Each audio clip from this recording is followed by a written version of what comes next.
Our students can practice collaborative work in different environments with virtual simulators, facilitating their adaptation to the environment they will encounter at work. In the interactive room, students learn to work as a team more productively with the help of different digital tools.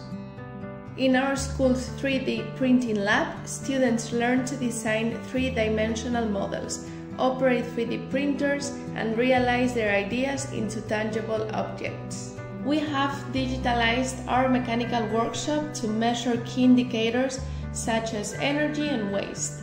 The goal is to make a more efficient and sustainable use of our facilities and resources.